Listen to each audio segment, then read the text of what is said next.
Tardes. Buenas tardes, profe. Hola, ¿cómo están? Bien usted, profe. ¿Todo bien? ¿Cómo está? Parece tercer quiz. Sí, la verdad, he estado estudiando, siento que bien. Ujú. Sí he notado, ¿verdad? Que los ejercicios del libro son como más elaborados que los que salen en el quiz, entonces, sí, espero que me sirva. Ajá, está bien. Bueno, me había quedado pendiente de hacer problemas del proceso adiabático, que lo había comentado en la última clase, y también algún problema de la distribución de velocidades moleculares. Entonces, voy a volver como a recordar eso un poco. eh, y entonces hacemos un problema así, tipo los que aparecen en la plataforma. Este, del proceso adiabático,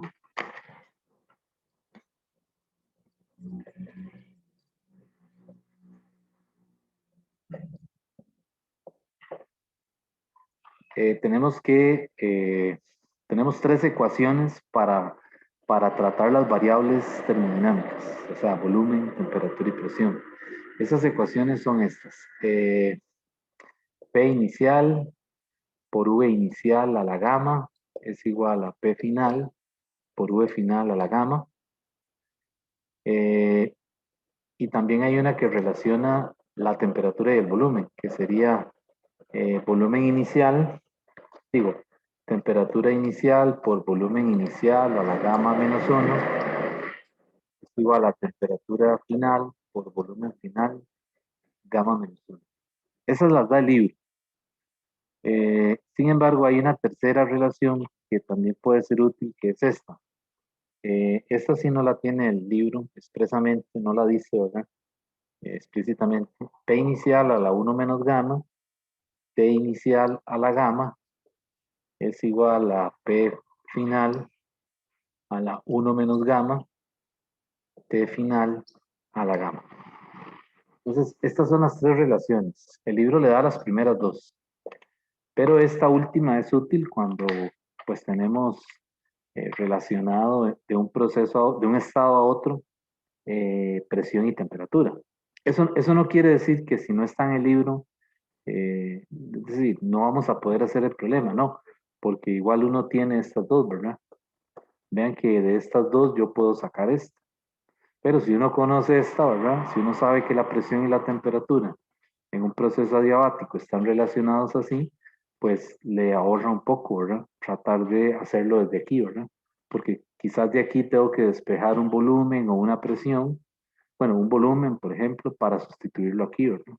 Entonces, eh, ahora vea los exponentes, ¿verdad? En la primera ecuación, el exponente solo está en los volúmenes, ¿verdad? Y es únicamente gamma. En la segunda ecuación, eh, los exponentes vuelven a estar en los volúmenes nada más, pero es gamma menos 1. Y ahora en la tercera ecuación, vea que en cada letra o en cada variable hay un exponente. Y aquí está al revés, aquí es 1 menos gamma. Y aquí es gamma, 1 menos gamma. Y ahí es gamma. Y recordemos que ese gamma depende de la naturaleza del gas, ¿verdad? Que puede ser monoatómico, ¿verdad? Diatómico o poliatómico. Pero los que más salen son estos dos, monoatómico y diatómico. ¿Ok? Entonces, esas son las tres ecuaciones para tratar con las variables termodinámicas. Y también en el proceso adiabático, bueno, recordemos que el proceso adiabático se le llama así porque el calor es cero, ¿verdad? Es decir, no hay transferencia de calor ni, ni del sistema hacia el entorno ni al revés, ¿verdad? Y la otra cosa es que el trabajo, dijimos en la última clase, que lo podemos calcular, el trabajo adiabático se puede calcular por dos caminos. ¿Cuáles eran? Por la primera ley, ¿verdad? El trabajo adiabático es igual al cambio de la energía interna.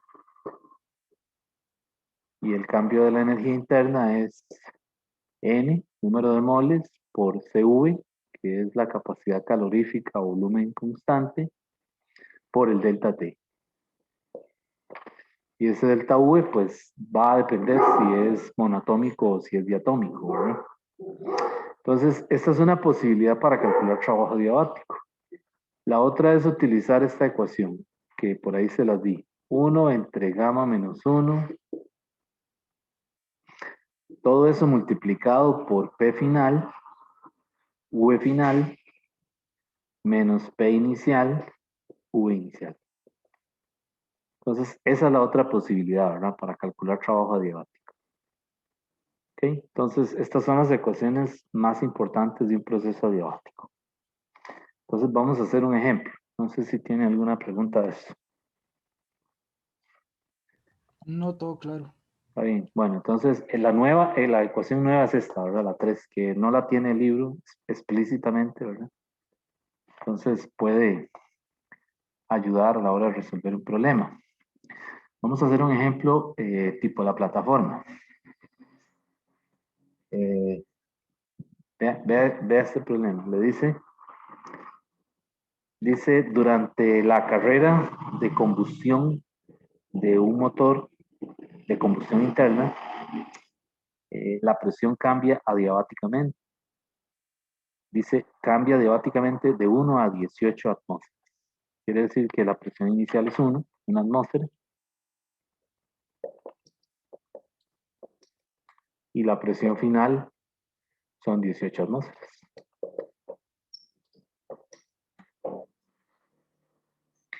¿Sí? Luego dice, asumiendo que se trata de un gas ideal con gamma igual 1.4,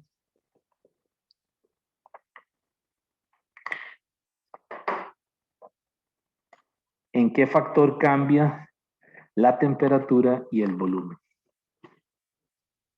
¿En qué factor cambia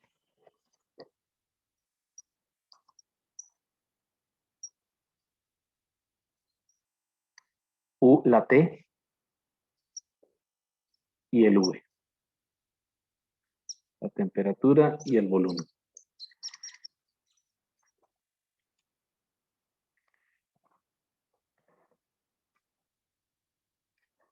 ¿Sí? Entonces, esta es una pregunta muy común en las preguntas de la plataforma, porque pues se la plantean de manera de que le dicen, el factor que relaciona la presión final con la inicial es, o el factor que relaciona la presión final a la presión inicial es. Ya le está diciendo que haga la razón presión final a presión inicial, ¿verdad?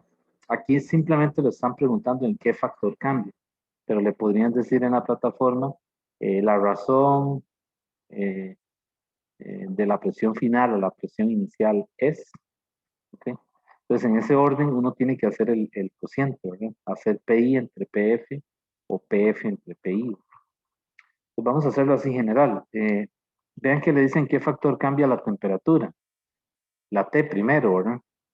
Entonces yo puedo usar esta ecuación P inicial por P inicial a la 1 menos gamma por T inicial a la gamma es igual a P final a la 1 menos gamma por T a la gamma. O sea, la última que escribimos.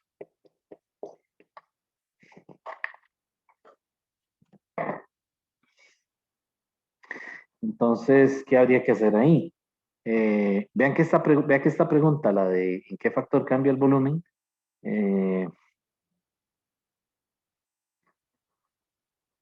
Necesitaría las dos ecuaciones, ¿verdad? Para poder responderla. Pero con esta me sale de una vez. ¿De acuerdo? Entonces, lo que tengo que hacer es sustituir ahí. Entonces, me está diciendo en qué factor cambia la temperatura. Lo que me está diciendo es que acomode esto así, P inicial, 1 menos gamma, entre P final, 1 menos gamma, es igual a T final a la gamma entre T inicial a la gamma. Y entonces, para quitar los gamma, ¿qué hago? ¿Qué tendría que hacer ahí para eliminar los gamma?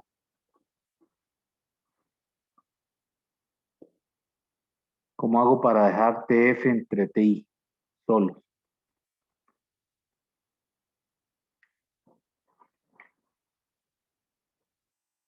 Vean que esto yo lo puedo escribir así, ¿verdad?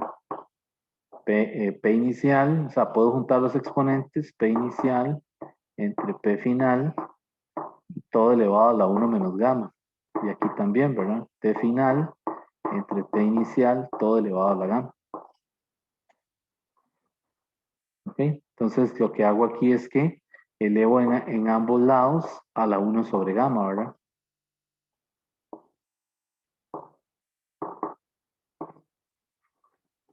Y ahí entonces ya tendría despejada la razón, ¿verdad? Entonces T final, este gamma se cancela con este y me queda que T final entre T inicial es igual a ¿qué? A P inicial entre P final elevado a la 1 menos gamma entre gamma.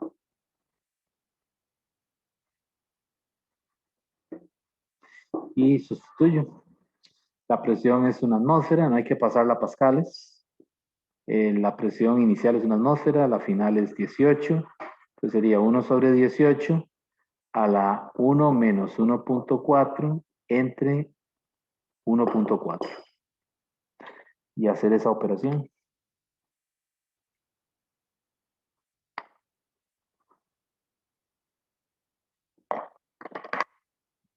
A mí me dio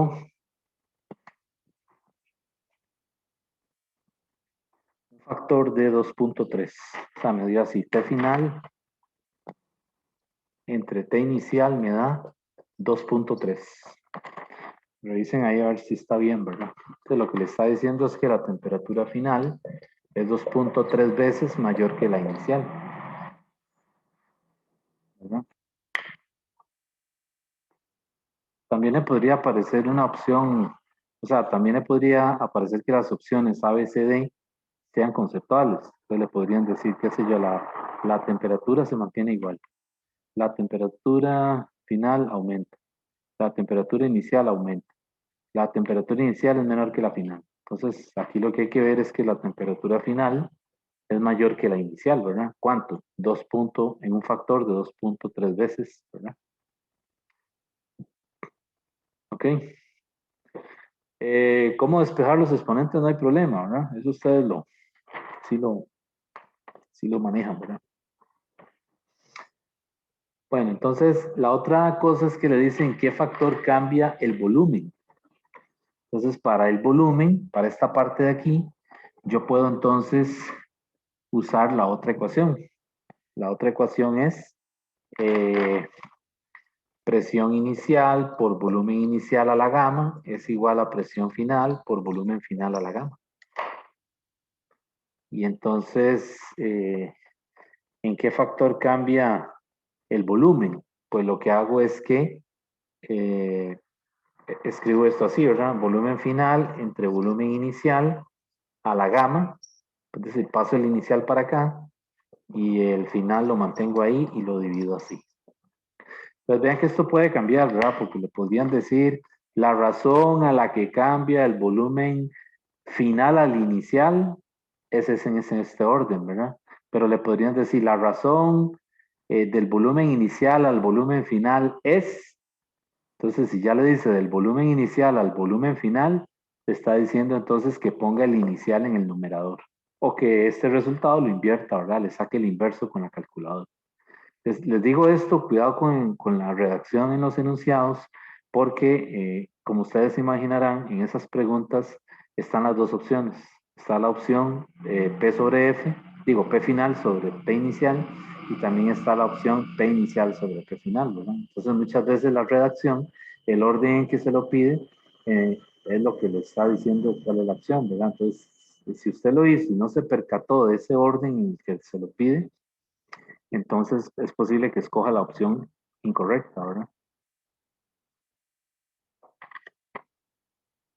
Ok, y ahí entonces otra vez elevo a la 1 entre gamma en ambos lados y al elevar entre 1 entre gamma, pues puedo quitar el gamma de aquí y poner aquí raíz gammaésima.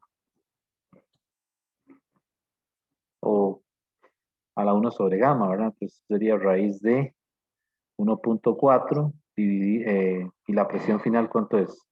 18 y la inicial es 1.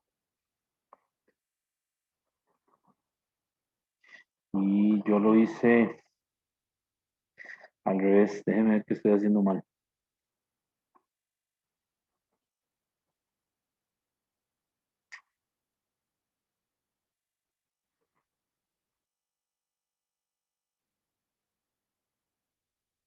Es que lo despejé mal aquí, ¿verdad? Aquí es inicial arriba. Y aquí es final, ¿verdad? O sea, lo que estoy haciendo es que paso el inicial para acá y el final para acá, ¿verdad? Entonces aquí es 1 sobre 18, ¿verdad? Lo había escrito mal. 1 dividido entre 18. Raíz de 1.4. Y eso a mí me da, revisen ahí en la calculadora, por favor, eso me da 0.13. Entonces, lo que le está diciendo es que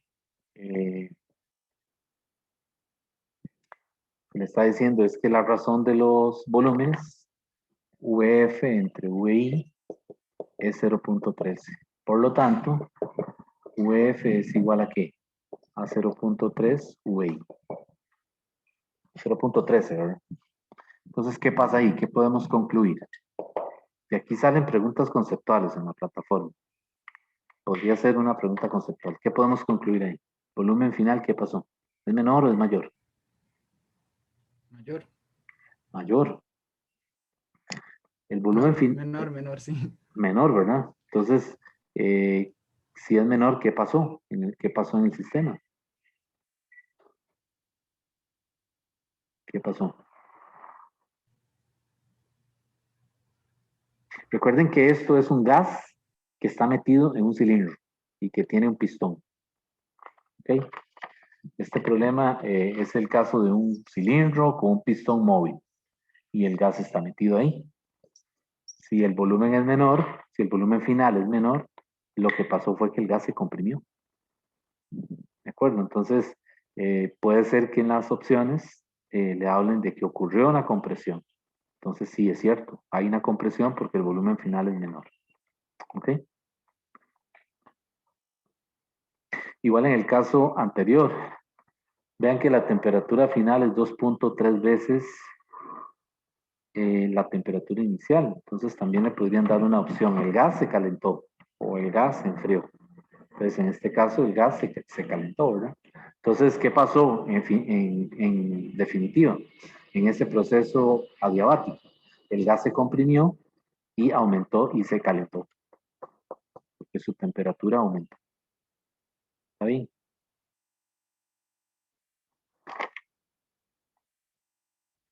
Ok, vamos a hacer otro.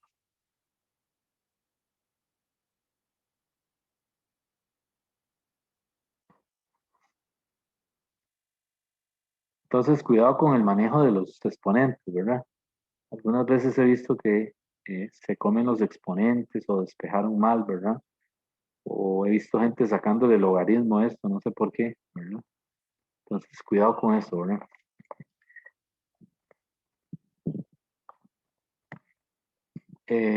Bueno, el problema que vamos a hacer tiene varias partes. Y el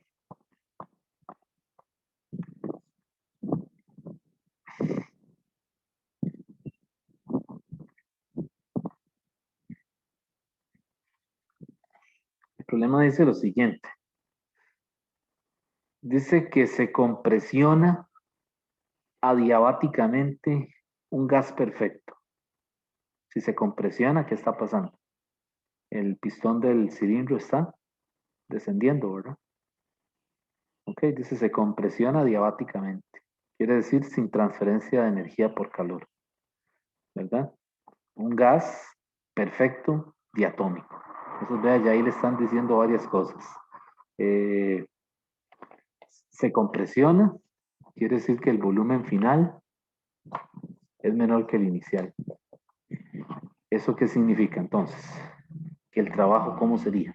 ¿Cómo tiene que ser? El trabajo tiene que ser positivo. Quiere decir que en este proceso el agente externo es el que realiza el trabajo sobre el gas. Y luego le dice que adiabáticamente, quiere decir que el calor es cero. ¿Sí? Le dice que es un gas perfecto diatómico. Entonces, si es diatómico, ¿qué sabemos de la clase anterior?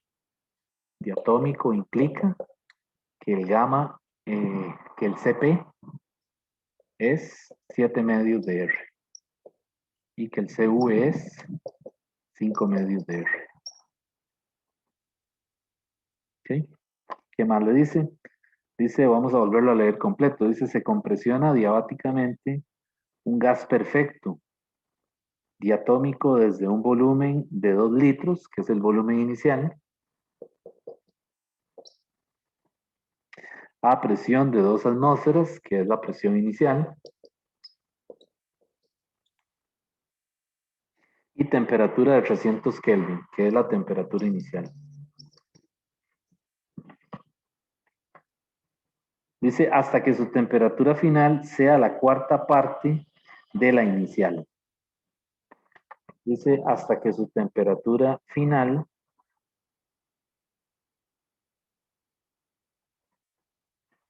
déjenme ver aquí, hasta que su temperatura final sea la cuarta parte de la temperatura inicial.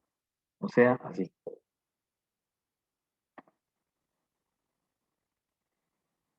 ¿Ok? Entonces, el problema le pregunta, la parte A le dice, calcule el volumen y la presión finales en unidades del sistema internacional.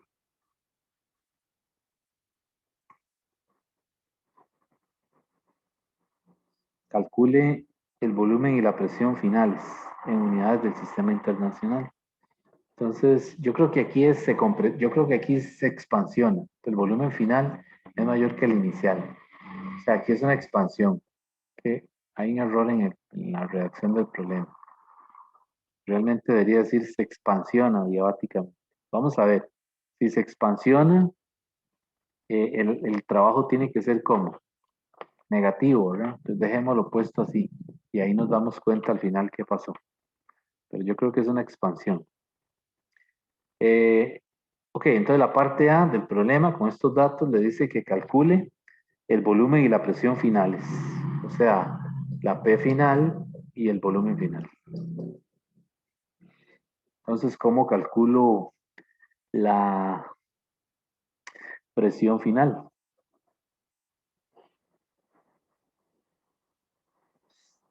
Ya que puedo hacerlo por dos caminos, ¿verdad? Puedo utilizar la fórmula que pusimos ahora o puedo salir primero calculando el volumen final, ¿verdad?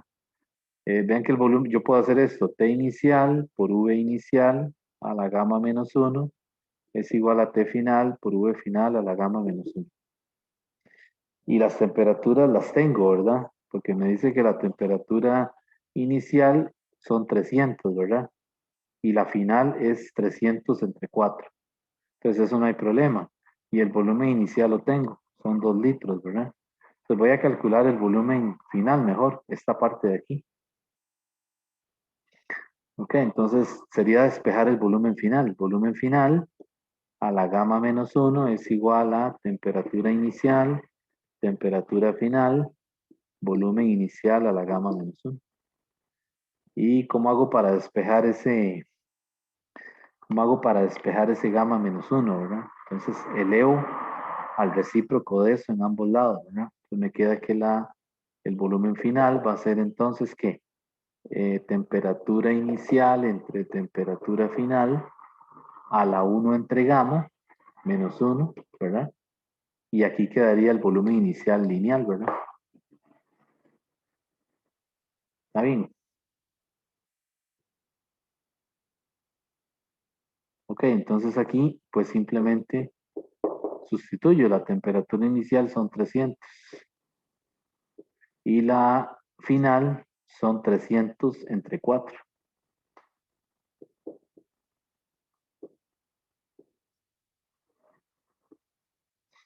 y esto lo elevo a la 1 dividido entre 1 punto, bueno, no sé gamma, ¿quién es gamma? ¿Cómo sabemos quién es gamma? Vean que gamma es CP entre CV, ¿verdad? Entonces aquí yo divido 7 medios R entre 5 medios R. Cancelo los medios y los R's y me queda entonces que gamma es 7 sobre 5. Y 7 sobre 5, si no me equivoco, creo que es 1 dividido entre 4. Exacto. Entonces aquí sería 1.4. Y eso es lo que voy a sustituir aquí. 1.4 menos 1. Y haciendo esa operación, tal vez si alguien me ayuda ahí también, alguno que la haga. Eh,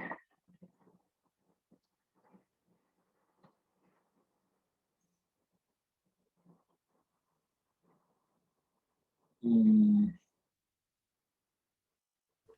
Me está dando 64, profe. 64. Ok, entonces serían ¿qué unidades? 64. Vean que el volumen, uy, me faltó aquí el volumen, ¿verdad? No lo puse. Aquí sí lo puse. Aquí me falta multiplicar por 2 litros, ¿verdad? Y eso da 64 litros. Ok, pero me dicen que lo ponga en unidades del sistema internacional, ¿verdad? Entonces, recuerden que un litro es 10 a la menos 3 metros cúbicos, ¿verdad? Entonces sería multiplicar eso y a mí me dio 0.0064 metros cúbicos. Entonces sí es una expansión, ¿verdad? Entonces sí estamos bien, es decir, el trabajo entonces es negativo, ¿verdad? Es una expansión, ¿verdad? O sea, ahora hay que calcular trabajo dentro de un rato y ese trabajo nos tiene que dar negativo, por fuerza, porque ya vemos esto, ¿verdad? Ve que el volumen final es 0.064, bueno, 64 litros, ¿verdad? Y el inicial es 2. Y recuerden que yo estoy usando el convenio de que trabajo es el negativo de PdV, ¿verdad? Entonces, si los límites superior, si es superior menos inferior, esto me va a dar positivo, ¿eh? Por menos me va a dar negativo, ¿eh? Entonces el trabajo me tiene que dar negativo. Ahora después que lo calculemos. Entonces ya tengo el volumen final. Y la presión ahora, ¿qué hago?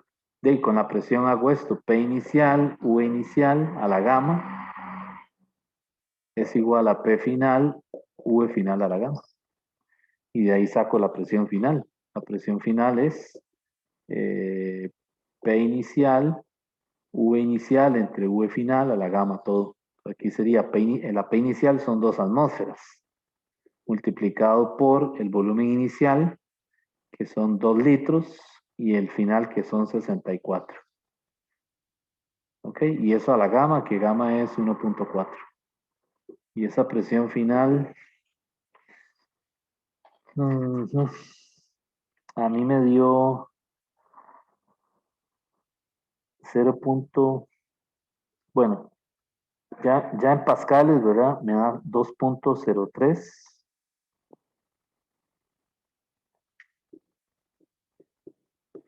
2.03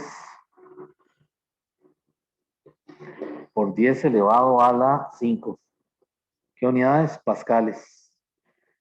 ¿Verdad? Aquí me daba en atmósferas, ¿verdad? Pero yo lo pasé a pascales usando la conversión. Ya ahí lo tengo en pascales. 203 por 10 a la 5. Revisen. Ok. ¿De qué otra forma pude yo haber calculado la presión primero? Pues la otra forma de calcular presión habría sido usando esta fórmula que pusimos ahora, ¿verdad? P a la inicial a la 1 menos gamma por T inicial a la gamma es igual a P final, 1 menos gamma, T final a la gamma. Entonces, si yo utilizo esta ecuación ahora, ¿verdad? Háganlo para que después ustedes se convenzan. La presión final también me tiene que dar 2.03 por 10 a la 5, ¿verdad? Bueno, esa es la parte A del problema. ¿Hay alguna duda?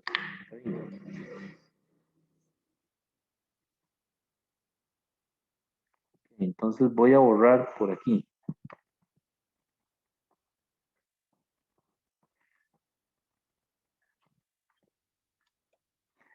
La parte B del problema le dice que calcule la cantidad de sustancia expandida.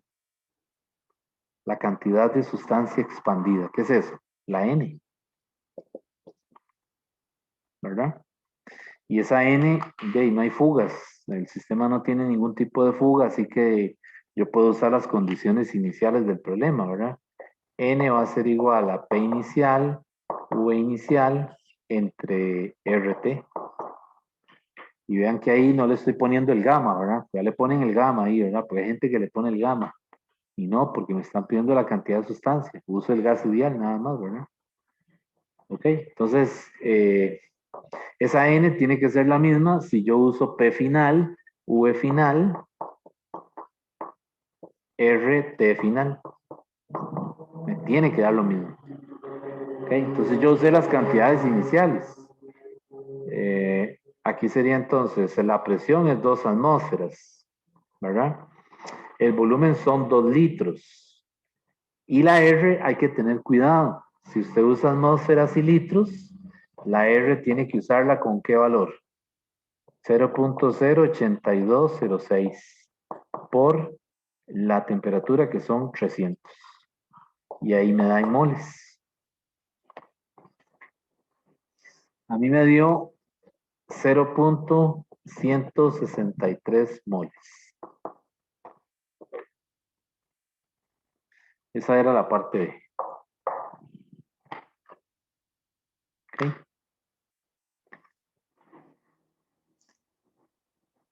Ok, la parte C le dice, calcule, déjeme ver, calcule la variación de energía interna durante la transformación. La variación de energía interna durante la transformación.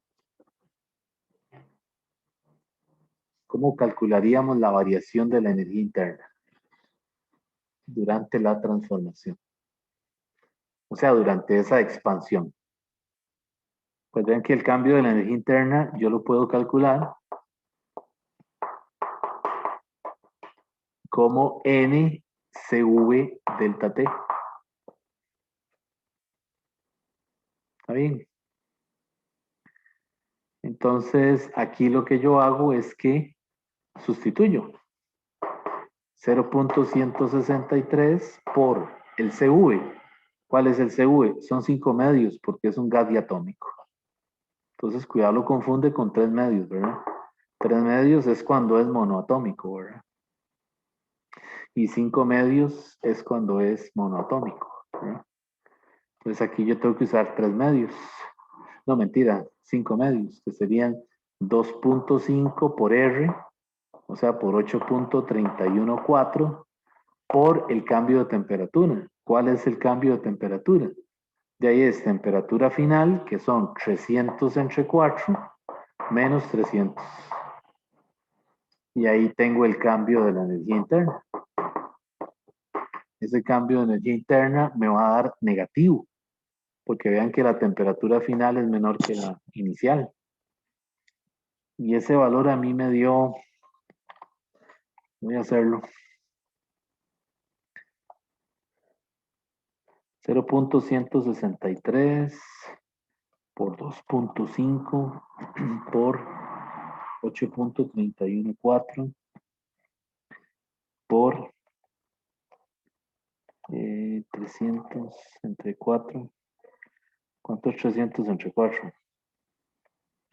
75, ¿verdad? 75 menos 300. Ojo que las temperaturas tienen que estar en Kelvin, ¿verdad? Me da menos 762 menos 762.3 joules. Aproximadamente menos 762 joules. Revisen a ver si eso está bien. Si les da lo mismo.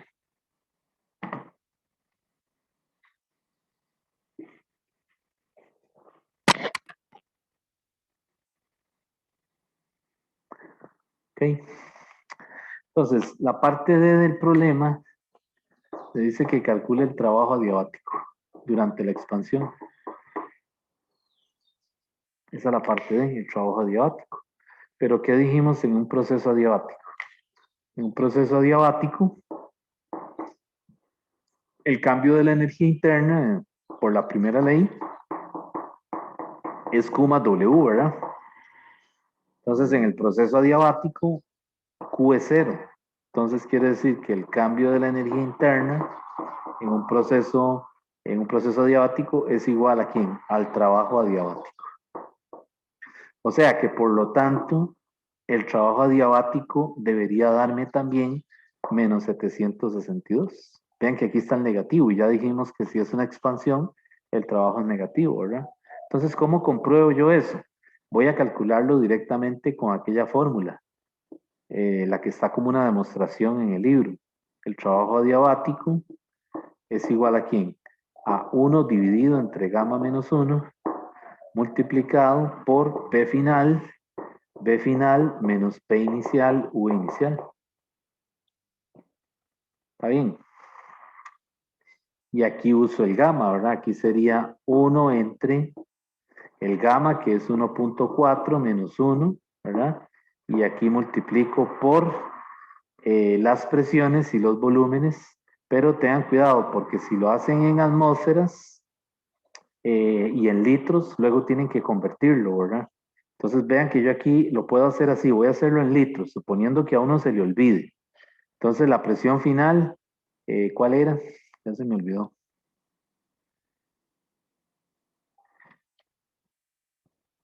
La presión final era... Tengo que volverla a calcular. Yo la tenía en atmósferas, ¿verdad? Entonces dame un momentito para hacerlo. Porque se me olvidó. El volumen 1 era... el volumen inicial. Es que yo lo puse en atmósferas. Presión final sería entonces la presión inicial, que son 2 atmósferas, por el volumen inicial, que son 2 litros, entre el volumen final, que fueron 64, ¿verdad? Y eso lo elevo a la gamma, 1.4. Voy a hacer eso un momentito. Sería 2 dividido entre 64. Y eso lo elevo a la 1.4.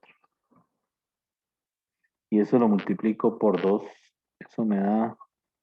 de presión final me dio 0.0156 ATM. ¿Estará bien eso? Voy a revisar. Profe, a mí me está dando igual y creo que sí, sí daba eso. Ok, entonces A aquí mí también me da igual. le da lo mismo. Ok, entonces aquí sería, la presión final sería 0.0156 por el volumen final. El volumen final nos había dado 64, ¿verdad? La presión inicial es 2 y el volumen inicial es 2. Esto es suponiendo que a uno se le fue, ¿verdad? Que es muy común en problemas de desarrollo.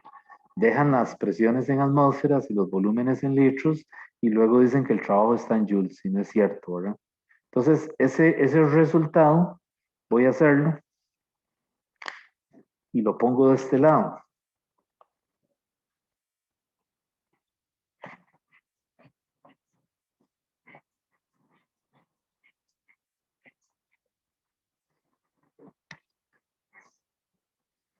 Entonces voy a multiplicar 0.156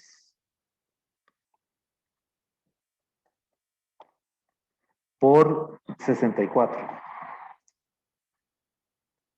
Y a eso le resto 4, porque es 2 por 2, ¿verdad? Y entonces vean que me queda que el trabajo adiabático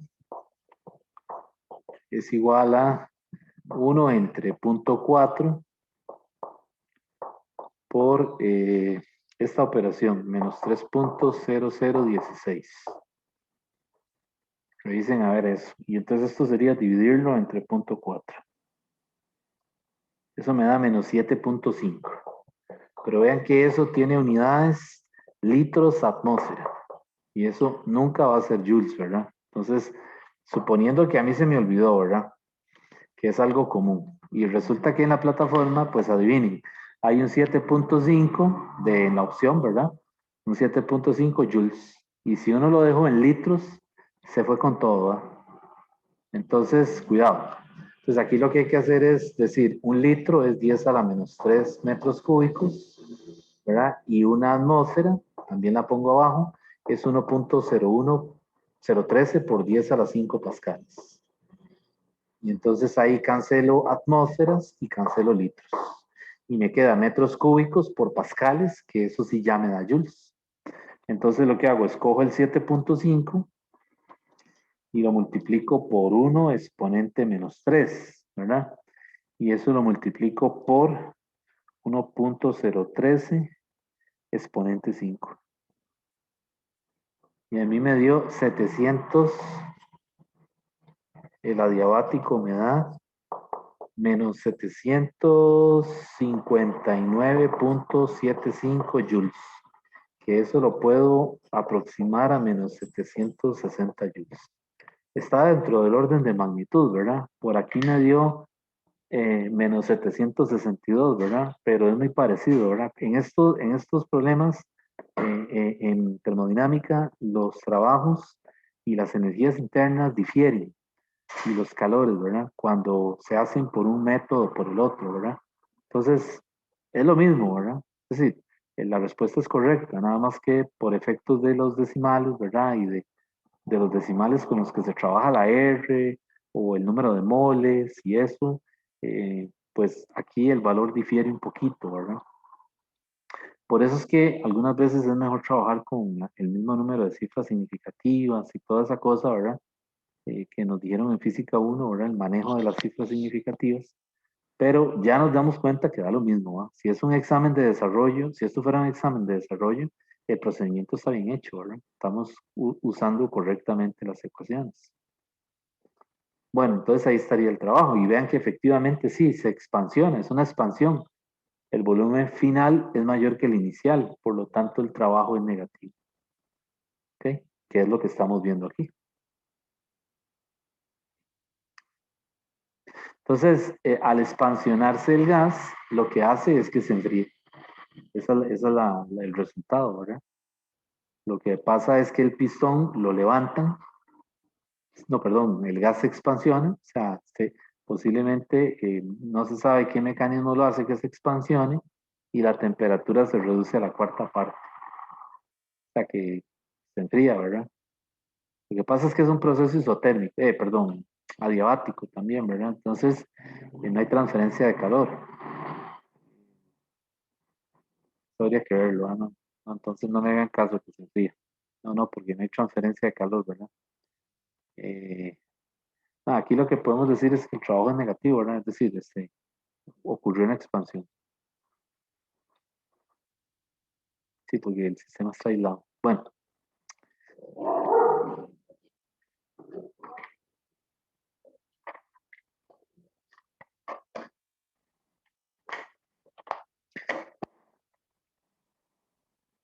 la otra cosa que quería comentarles era lo de la distribución de rapideces moleculares para hacer un problema de esos. Pero, ¿hay alguna duda de esta parte? Está bien. No, profe, todo claro.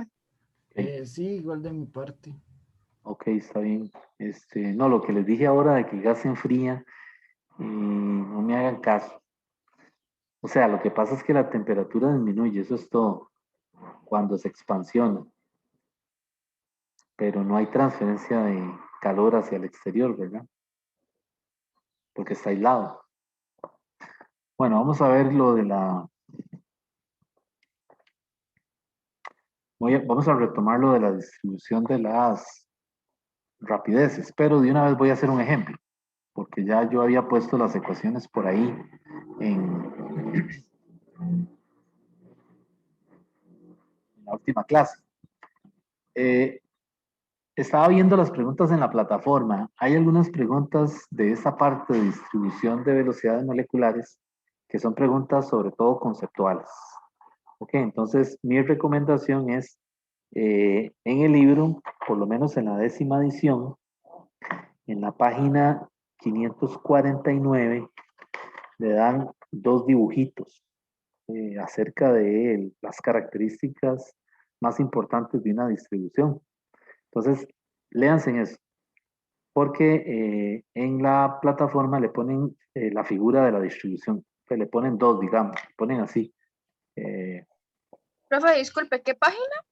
En la 10ª edición, que es la edición la más nueva, está en la página 549. 549. Gracias. Y en la 9ª, para los que tengan la 9ª, déjenme revisar, está en la página 641. Por supuesto, la 9ª edición es mejor que la 10ª. Esa edición 10ª es terrible, ¿verdad? O sea, el objetivo de quienes lo hicieron fue echarla a perder, ¿verdad? En lugar de hacerla mejor, o sea, está mejor la 9ª, mucho mejor la 9ª. A la 10ª le quitaron un montón de problemas, salen con unas actividades raras a final de capítulo. Es que ese libro está ahora pensado para este tipo de aprendizajes que hay ahora que son, ¿cómo les digo? Colaborativos, ¿verdad? Es decir, el libro está pensado para una clase en donde no es una clase magistral, sino que los estudiantes como que los ponen en grupos a trabajar, o sea, como que haya un aprendizaje colaborativo, digo yo, es decir, todos resolviendo un problema. Entonces tienen unas actividades, unos problemas ahí a final de capítulo que nada que ver, ¿verdad? Para hacer en la casa, o sea, no sirven para efectos de una persona que está, digamos, estudiando solo, ¿verdad? Entonces, no sé, el libro tiene otra orientación rara, no me gusta, pero de las técnicas de enseñanza van cambiando, ¿verdad? Y si ustedes vieran lo que viene por ahí de camino, mira, a mí se me para el pelo, ¿verdad? Son unas cosas que, bueno, uno dice, no se sabe cómo va a aprender el estudiante, ¿verdad? Pero bueno, eh, esas son las nuevas técnicas, ¿verdad? Eh, bueno, les decía que en la plataforma hay unas preguntas que son, sobre todo, que le ponen la distribución.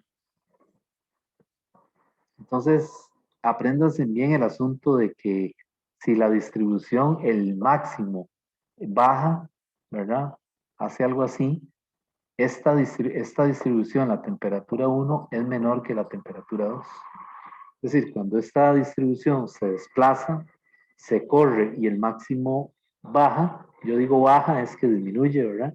Con respecto a la temperatura de esta otra distribución tiene que ser mayor. Esa es una característica que se ve en las distribuciones. Entonces, le ponen una figura con esto y le preguntan esas cosas. Igual las velocidades, el orden, ¿verdad? ¿Cuál es mayor? ¿Cuál es el orden, ¿verdad? Entonces,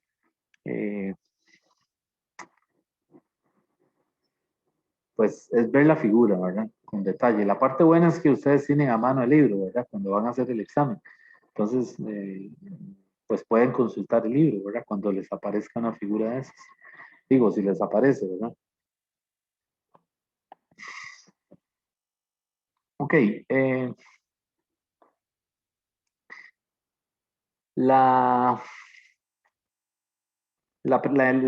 problema que voy a hacer es un problema en donde le dice que calcule las 3 velocidades.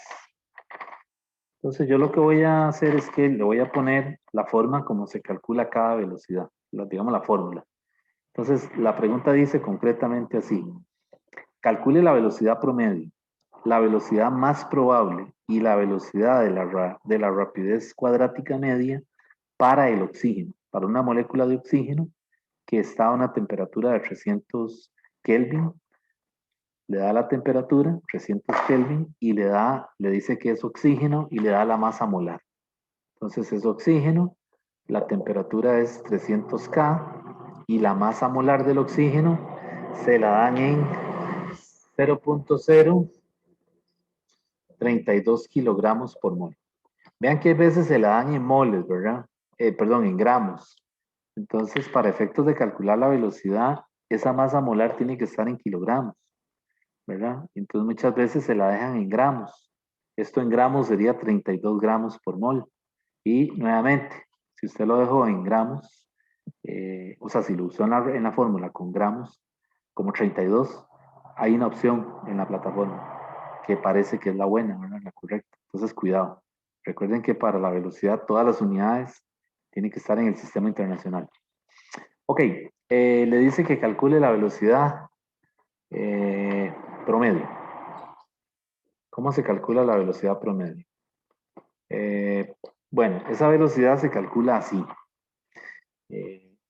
1 sobre n integral. No se preocupen, aquí no vamos a hacer ninguna integral. De 0 a infinito de n de v, que es la distribución, por dv. Pero, bueno, ya ustedes saben que es por ahí que va, ¿verdad? Esa n es el número de moléculas y esta n sub v es la distribución. Entonces, haciendo esa integral impropia, obtenemos este resultado. Raíz de 8 kbt entre pi m0. Esa m0, recuerden que es la masa de una molécula. Pero también se puede calcular así. Raíz de 8 RT entre pi por masa molar. ¿Okay? Y sustituyendo todos los datos que tenemos ahí, ¿verdad? Nos da que la velocidad promedio es 4, a mí me dio 445 metros sobre segundo. Ok, esa es la promedio. ¿Cómo se calcula la velocidad de la raíz cuadrática media? O la media cuadrática que le llaman. Bueno, esa se calcula así. Esa es, primero se calcula el promedio del cuadrado. ¿Ok? Que es esta integral. 1 sobre n, integral de 0 a infinito, que nuevamente no hay que hacer la integral, aquí no vamos a hacer ninguna integral, ni le van a preguntar ninguna integral, solamente que yo les estoy diciendo para que sepan de dónde sale esa fórmula, que la vez pasada creo que no se los di. Entonces, es haciendo esa integral. De 0 a infinito, n es el número de moléculas, la distribución, cogiendo la distribución y multiplicándola por b cuadrado, ¿eh? ¿Se acuerdan la distribución? ¿Verdad? Es un chorizo ahí largo, y multiplicarla por esto y hacer la integral, pero eso no hay que hacerlo, ¿ok? No le van a preguntar eso. Y el resultado es este. El resultado es 3 kbt entre m0. Pero ¿y cómo? ¿Cómo es eso? Sin la raíz. No, recuerden que esto a su vez, el promedio del cuadrado de la velocidad de las moléculas es la raíz cuadrática media al cuadrado. Entonces, cuando yo le saco la raíz en ambos lados, allá sí puedo quitar el 2. ¿Ok? Y de ahí voy a obtener esto. La URMS es la raíz cuadrada de 3 kbt entre M0 o la raíz cuadrada de 3 RT entre masa molar. ¿Ok? Lo que tenga, ¿verdad? Si le dieron la masa de una molécula, la DINA usa esta. Si le dan la masa molar, ¿verdad? Pero se supone que puede calcular todo eso, porque ya tenemos unas fórmulas que nos dieron en el capítulo de gas ideal, que relacionan esto, ¿verdad? Y finalmente, bueno, y esa velocidad a mí me dio, es la más alta, a mí me dio 483. Vean que es mayor que esta. Estamos bien, entonces. La RMS siempre es mayor que la promedio. Y la promedio tiene que ser mayor que la que nos falta, la más probable. ¿Cómo se hace la más probable? ¿Es una integral? No. Recuerden que la más probable es la que está en el máximo de la distribución. Entonces, en el máximo uso el criterio de la primera derivada, que decía que derive la distribución con respecto a la velocidad y evalúe esa velocidad en V igual MP, la más probable, y eso igual es a 0, como aprendimos en cálculo 1, ¿verdad? Ok, entonces derivo la distribución con respecto a V y la igualo a 0 y la V la evalúo en la más probable. Y despejando de ahí me sale esto. La más probable es la raíz de 2kbt entre M0 o también la raíz cuadrada de 2RT entre masa molar. No las confundan, ¿verdad? Porque ya yo esto me lo sé de memoria, ¿verdad? Me meten 2RT y meten M0 aquí. Vean que están bien definidas. 2kbt entre M0 o 2RT entre masa molar. Y esta velocidad tiene que ser menor que estas dos, porque si no algo anda mal. Y si hacemos los cálculos, efectivamente, esta a mí me dio, déjenme ver, ¿dónde la tengo? A mí me dio 395 metros sobre segundo. ¿Ok? Y ahí está.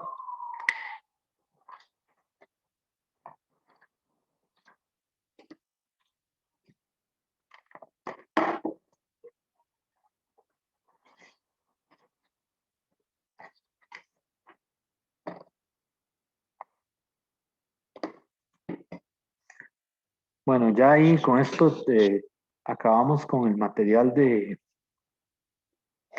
capítulo de teoría cinética, que era lo que nos quedaba pendiente, ¿verdad? Recuerden que este capítulo no entra en el examen, ¿verdad? Este capítulo es para el quiz 4, ¿verdad? Bueno, en lo que nos queda en esta media hora, voy a empezar con el capítulo de la segunda ley de la termodinámica. En el capítulo de segunda ley de la termodinámica se junta todo lo que hemos venido viendo hasta el momento. O sea, en este capítulo que viene hay que saber usar gas ideal, procesos adiabáticos, saberse bien todos los procesos, ¿verdad? Isocórico, isobárico, adiabático, isotérmico, ¿verdad? Los problemas de dilatación, los problemas de conducción. Aquí se juntó todo, ¿verdad? Porque al final del capítulo hay que calcular, hacerle todo un ciclo. O sea, resolver un ciclo es calcular los calores, los trabajos, las energías internas, las entropías, todo hay que hacérselo ahí, ¿verdad? Entonces necesitamos esta teoría que hemos estado viendo aquí. Ok, entonces vamos a empezar con el capítulo de la segunda ley de la termodinámica. Ese capítulo pues no empieza directamente con la segunda ley, sino que lo que empieza viendo es el asunto de las máquinas térmicas. Ok, entonces vamos a ir a eso. ¿Alguno de ustedes va a estudiar ingeniería mecánica?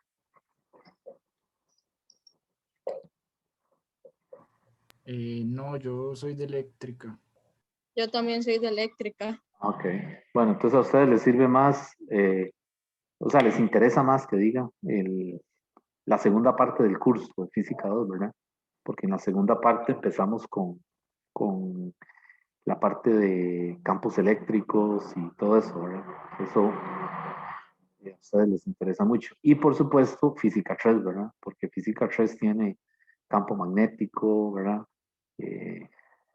Inductores, todo eso, ¿verdad? Ok, bueno, se los preguntaba porque esta parte le interesa mucho al ingeniero mecánico, el asunto de las máquinas, ¿verdad? Pero, es decir, pues es parte de la formación de todos los ingenieros.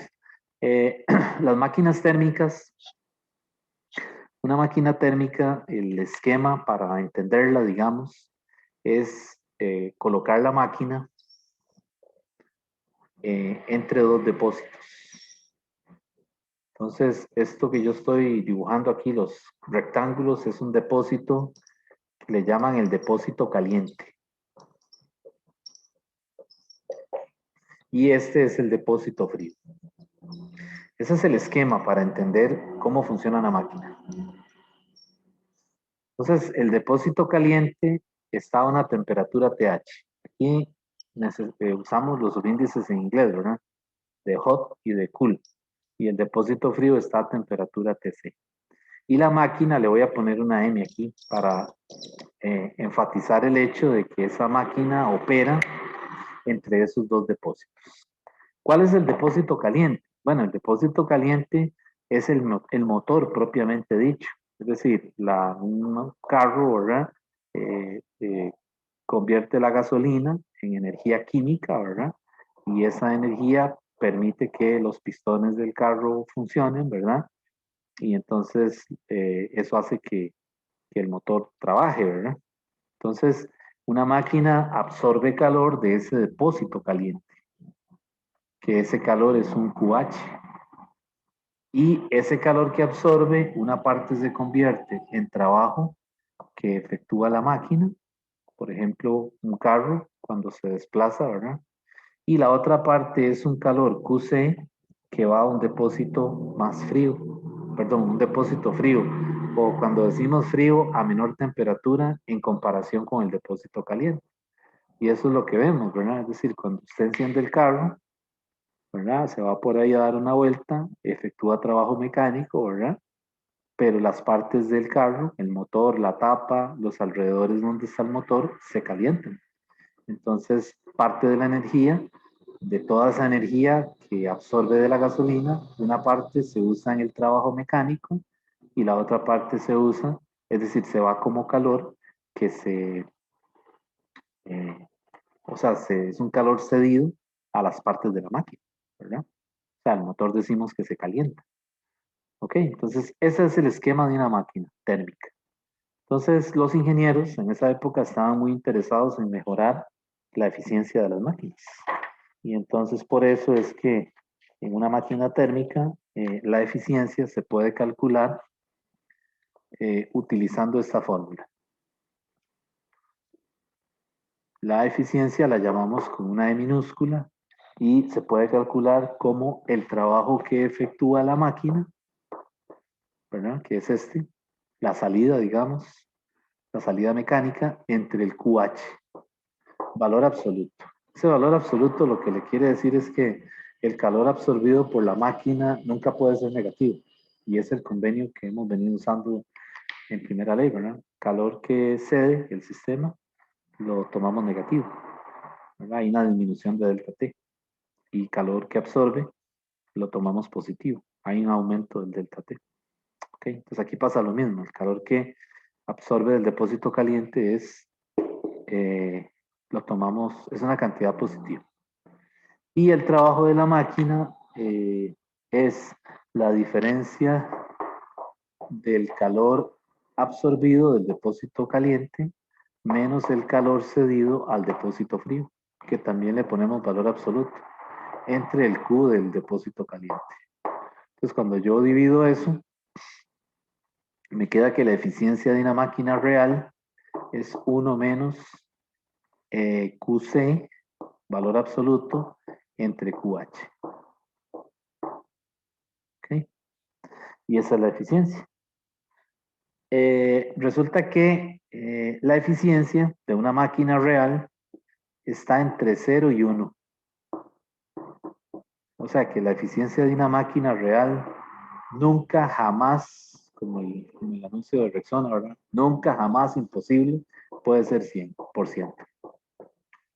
O sea, una máquina es decir, no se ha construido una máquina, ni se construirá, creo, cuya eficiencia sea el 100%.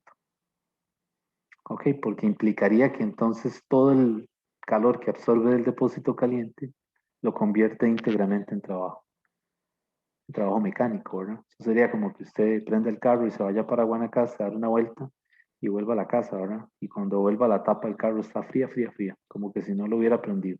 Imposible, ¿verdad?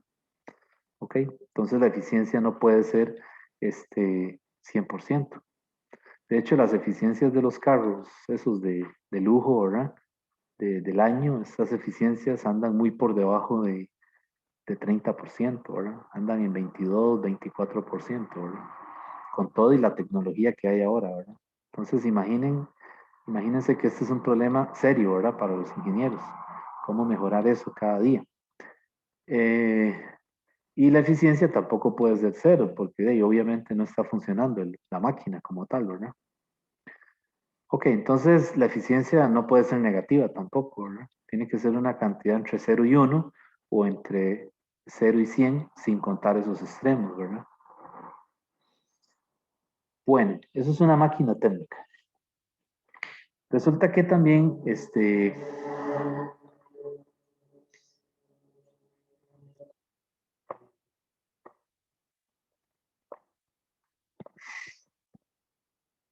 hay otras máquinas térmicas que les llaman refrigeradores o también les dicen frigoríficos. Ok, entonces la refri que tenemos ahí en la casa también es una máquina térmica.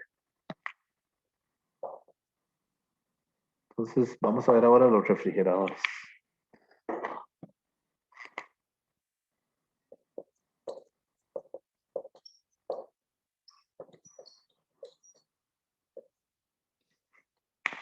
Pues en el caso de un refrigerador es una máquina térmica que opera al revés de la que acabamos de hablar.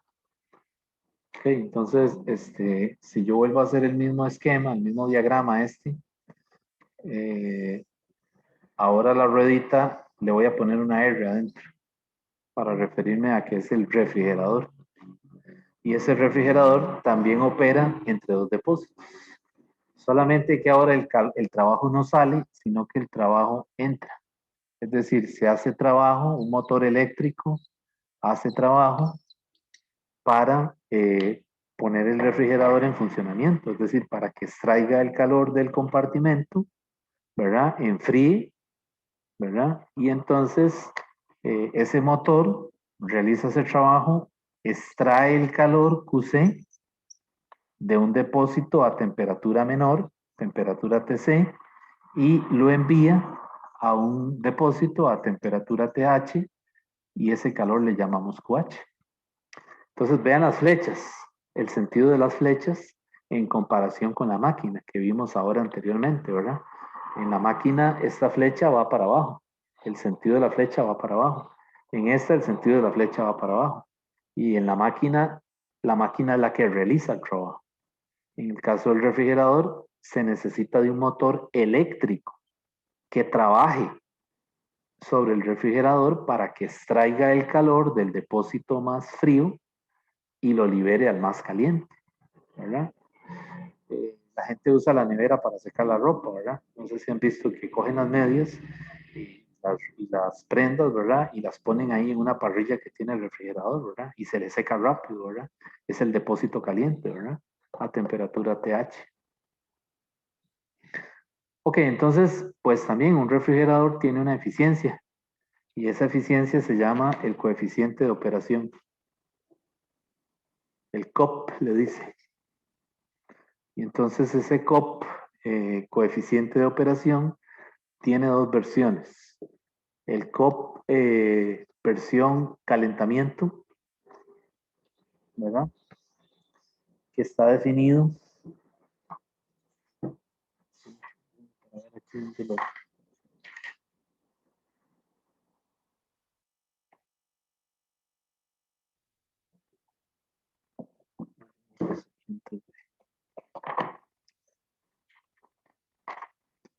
el modo calentamiento es Q. Modo calentamiento es el H, ¿verdad? Entonces es el QH, valor absoluto, entre el W. El W que hace el motor, ¿verdad?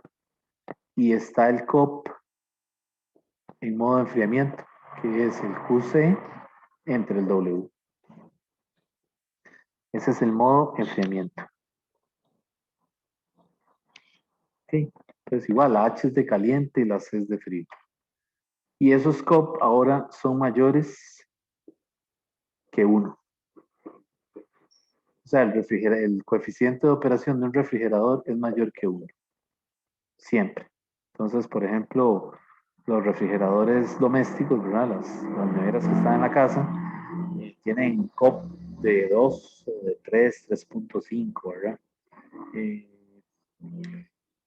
ok, y entonces, porque esta cantidad, lo que está en el denominador, es menor siempre que lo que está arriba. ¿verdad? Entonces, al ser menor, esto va a ser mayor que la unidad, ¿verdad? En las eficiencias es al revés, ¿verdad? En las eficiencias el denominador es mayor y eso hace que la eficiencia sea menor que 1. ¿Okay? Entonces aquí los COP, el COP, digamos, de la nevera, de una nevera de las que están en la casa, de enfriamiento, ¿verdad? Anda aproximadamente en el intervalo entre 2 a 4 más o menos, ¿verdad? Bueno, puede ser más, ¿verdad? ¿Qué determina el valor de ese coeficiente de operación? Pues básicamente es el motor. Cuando usted compra una nevera, el fabricante lo que le cobra realmente es la calidad del motor, no tanto todos los aditamentos que tenga la nevera, ¿verdad?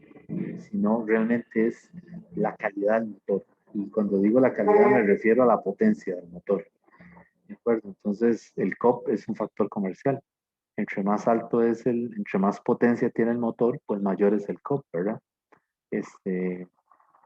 Así que esas neveras industriales que usan, por ejemplo, en los supermercados, donde tienen las frutas y los vegetales y toda esa cosa, son neveras que tienen los valores de COP andan sobre 10, ¿verdad? Hay neveras que tienen coeficientes de operación de 15 o de 20 porque tienen unos motores gigantescos que pueden enfriar un, un auditorio, ¿verdad?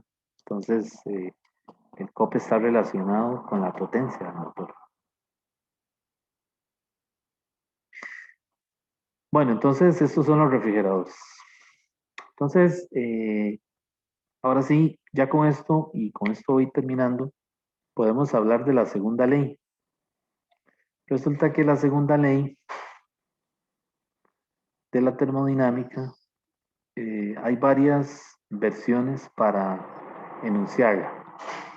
Es decir, no hay un solo enunciado, es lo que quiero decir, sino que se puede orientar hacia diferentes puntos de vista, ¿verdad? Entonces, hay una versión de la segunda ley de la termodinámica para máquinas térmicas y una versión para refrigeradores. Eso está ahí en el libro. Y esas versiones tienen nombre propio. Entonces, digamos, en segunda ley hay un enunciado que se llama el enunciado KP. Y hay otro enunciado que se llama el enunciado C. Entonces, el enunciado KP es para máquinas. Y el enunciado C es para refrigeradores. O bueno, corrección. Es un enunciado que se puede aplicar al caso de una máquina térmica. Y el otro se puede aplicar al caso de un refrigerador. Eso no quiere decir que quien nos desarrolló los enunciados estaba pensando, estaba muy preocupado por cómo funcionaba la refrigeradora. O sea, no tiene que ver con eso. Entonces, el KP es de los nombres Kelvin Planck. ¿Ok? Y el enunciado lo que dice es que básicamente es imposible construir una máquina térmica que operando en un ciclo coja todo ese calor QH del depósito caliente y lo convierta en trabajo. Que es ya lo que vimos, ¿verdad? Ya lo dijimos, ¿verdad? Es decir, no hay una máquina térmica, no se ha construido que convierta todo el calor absorbido del depósito caliente y lo haga y lo convierta en trabajo, ¿verdad? Entonces, el enunciado KP, el de Kelvin Planck, le justifica eso. O sea, le dice que no es posible un proceso, una máquina que trabajando en un ciclo haga eso. O sea, que convierta todo el calor en trabajo mecánico. Y el enunciado C el C se refiere al apellido de un físico, Clausius, el enunciado de Clausius. Y ese enunciado lo que dice es también que no es posible construir una máquina que pase el calor, ¿verdad? Del depósito frío al depósito más caliente sin que haya de por medio un dispositivo externo que efectúe un trabajo. De ahí, si uno desconecta la nevera, lo que va a pasar es que mientras que no la abra, el compartimento está a una temperatura relativamente fresca, ¿verdad? Una vez que usted comenzó a abrirla, por ejemplo, cuando se va la luz, obviamente ya las cosas se comienzan a, ¿cómo se dice?, a descongelar y ya la tarde o temprano la nevera ya, es decir, el interior comienza a tener la misma temperatura ambiente. Así que ese enunciado lo que dice es que no es posible pasar espontáneamente energía del depósito más frío hacia el que está a mayor temperatura sin que haya o sin que medie un trabajo que se efectúe sobre el sistema. Entonces vean que estos enunciados parecieran obvios, ¿verdad? Eh, en la mañana le decía yo a los estudiantes que si uno va y comenta estos enunciados ahí en el mercado, ¿verdad? Donde está todo el mundo, ¿verdad? Los chanceros y la gente que vende frutas y todo el mundo ahí, los taxistas, probablemente se rían de uno, ¿verdad? Porque le van a decir, pero eso es obvio, eso no hacía falta que usted lo dijera, ya lo sabemos. Así que los enunciados como tal, no es que se refieren, no es que esta gente los desarrolló pensando en un motor y en una refrigeradora, sino que con los años se aplicaron a estos casos, al caso de un motor y al caso de una nevera, de un refrigerador, ¿verdad? Pero son más profundos, es decir, tienen otras implicaciones que aquí no las vemos, pero también de camino se aplican al caso de el funcionamiento de un motor o de un refrigerador. ¿Sí? Entonces, esos son los enunciados de Kelvin Planck y Clausius.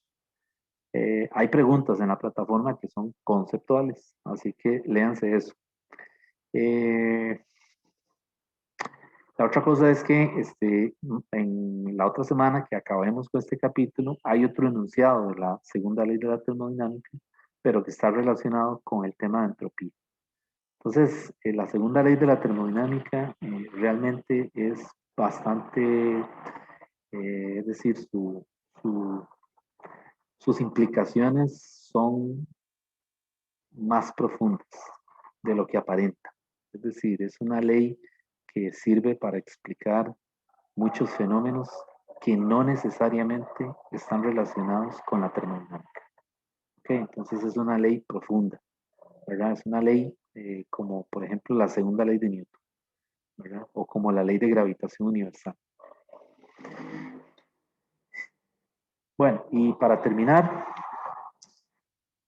hay una sección ahí en el libro que la quiero dejar vista para lo que vamos a hacer la otra semana, y es la sección 21.3. La sección 21.3 se refiere a los procesos reversibles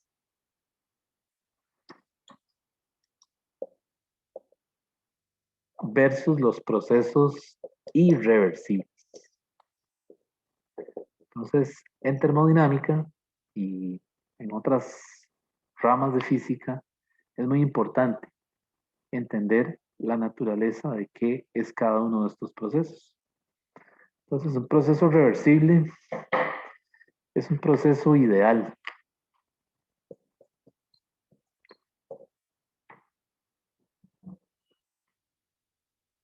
No es espontáneo.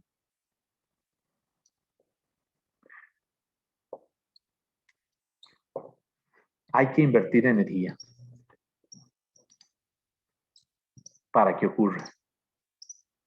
Como por ejemplo la nevera. Tenemos que tenerla conectada a la fuente de corriente para que el motor esté funcionando, para que continuamente mantenga el compartimiento a una temperatura deseada. Entonces, eso es un proceso que es reversible. Realmente es ideal, porque en el momento en que el motor deje de funcionar o en el momento en que se desconecte, se terminó, ¿verdad? Es decir, ese flujo de calor ya no va a pasar de un depósito al otro, sin el trabajo o sin el funcionamiento del motor. ¿Ok? Cambio, en el caso de un proceso irreversible, los procesos irreversibles son reales. ¿Ok? Son espontáneos. O sea, ellos ocurren sin necesidad de que haya un agente externo que los obligue a que ocurran. Por lo tanto, no se necesita invertir energía. Un ejemplo de un proceso irreversible es el caso de la conducción, que lo vimos la semana pasada, ¿verdad? Creo. Fue el caso de una varilla que está entre dos depósitos, ¿verdad? Y este depósito está a 100 y este está a 0 grados. Entonces, el calor pasa, una vez que yo coja esa varilla, ¿verdad? Una vez que yo coja esa varilla y la meta entre los dos depósitos, con toda seguridad el calor fluye del depósito a 100 al depósito a 0 y lo hace espontáneamente. Espontáneamente quiere decir que no necesita ningún agente externo que haga que tenga que influir para que ese flujo de calor pase, ¿verdad? Sin embargo, lo contrario no se ve. Es decir, yo no vería que el calor pase del depósito más frío hacia el más caliente. Es decir, para que eso ocurra, pues eso tiene nombre, se llama la nevera, ¿verdad? Necesito un motor, un agente externo que me ayude a sacar ese flujo de calor, enfriar, ¿verdad? El compartimento y llevarlo a un depósito más caliente. Entonces, en física es muy importante distinguir procesos reversibles de los procesos irreversibles. Los procesos irreversibles son reales, es decir, son todos los sistemas biológicos, todo el funcionamiento de los sistemas biológicos, llámese el ser humano, los animales, las plantas, todo, son procesos irreversibles porque un proceso irreversible no podemos devolvernos a la condición en la que estábamos anteriormente, ¿verdad? La vida es un proceso irreversible. Nacemos, crecemos, ¿verdad? Nos reproducimos y morimos, ¿verdad? O sea, no hay forma de devolverse, ¿ok?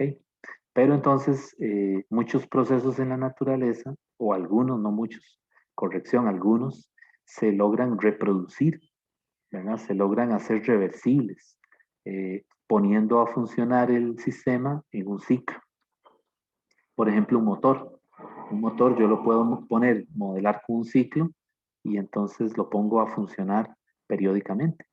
¿Ok? ¿Es un proceso real? No. Es un proceso reversible, es reversible, pero, es decir, estoy invirtiendo energía para que eso ocurra. ¿Ok? Entonces, esa es la diferencia entre procesos reversibles, que yo los puedo controlar en el laboratorio, ¿verdad? Puedo digamos que idear las condiciones en el laboratorio, experimentales, para que ese proceso se vuelva reversible, es decir, que opere en un ciclo, ¿verdad? Y que sea repetitivo. Pero ya eso es una situación que yo estoy modificando para que el proceso ocurra, ¿de acuerdo? Pero hay otros procesos que no hay forma de devolverse, ¿verdad? O de pararlo en un momento dado, ¿verdad? Es decir, es un proceso que ocurre sí o sí, ¿verdad? Sin que usted medie ni haya ningún agente que aporte energía, ¿verdad? Yo siempre les pongo el ejemplo de la habitación, ¿verdad? La habitación, cuando se desordena, es un proceso eh, irreversible. Es decir, es prácticamente facilísimo que se desordene, ¿verdad? No hay que invertir energía. ¿De acuerdo? Hay que tender la cama, recoger los zapatos, ¿verdad? Es un proceso irreversible que ocurre espontáneo. Sin embargo, si uno quiere volver a hacer el proceso reversible, tiene que invertir energía, ¿verdad? Tiene que tender la cama, recoger la ropa, guardar los zapatos, ¿verdad? Entonces, ese es un ejemplo, ¿verdad? Digamos de la vida cotidiana, pero no está muy lejos, ¿verdad? Está relacionado con el concepto de física, ¿verdad? Que tenemos de esos procesos. Entonces, esto de los procesos reversibles e irreversibles tiene implicaciones muy importantes en física, porque vean que los procesos en la naturaleza ocurren hacia adelante, por decirlo de alguna manera, ¿verdad? Es decir, es como la flecha del tiempo que va hacia adelante. Entonces, pues hay algunas teorías en física bastante profundas que tratan de entender esto, ¿verdad? ¿Por qué las cosas ocurren de esa manera? ¿Ok? Entonces, pues nosotros vamos a usar esto concretamente para estudiar los ciclos. Un ciclo vamos a coger un motor y lo ponemos en un ciclo a trabajar, ¿verdad? En un proceso cíclico en donde el cambio de la energía interna es cero y entonces sacamos información de ahí, calculamos calor, trabajo, las variables de estado, digo, las variables macroscópicas, ¿verdad? Presión, volumen, temperatura, pero va a ser un proceso reversible. ¿Por qué? Porque es ideal. ¿Cuál es la sustancia de trabajo que vamos a usar? El gas ideal, ¿verdad? ¿Qué más ideal que eso, verdad? Bueno, jóvenes, entonces, Si no tienen ninguna otra pregunta, pues quedaríamos aquí. Cualquier duda el día del quiz, el viernes, pues yo a esa hora estoy. ¿A qué horas que comienza, perdón? A las 3 es. Sí, a las 3. A las 3. Sí. Ok, bueno, yo a esa hora estoy dando un laboratorio. El viernes yo trabajo desde la 1 hasta las 9 de la noche, dando 2 laboratorios y cada laboratorio es de 3 horas. Pero igual voy a tener por aquí la computadora a mano, así que cualquier duda, pues me preguntan ahí al correo institucional. Entonces, pues quedamos aquí entonces, jóvenes. Nos veríamos la otra semana, el lunes, para acabar con este capítulo de la segunda ley. Y entonces, pues, probablemente dentro de hoy en 8 estaríamos ya comenzando con fuerzas eléctricas, ¿verdad? Que es el tema que sigue. Bueno, jóvenes, entonces quedamos aquí. Hasta luego. Gracias, profe. Hasta luego. Ok, pura vida, hasta Gracias, luego. hasta luego. Ok, hasta luego.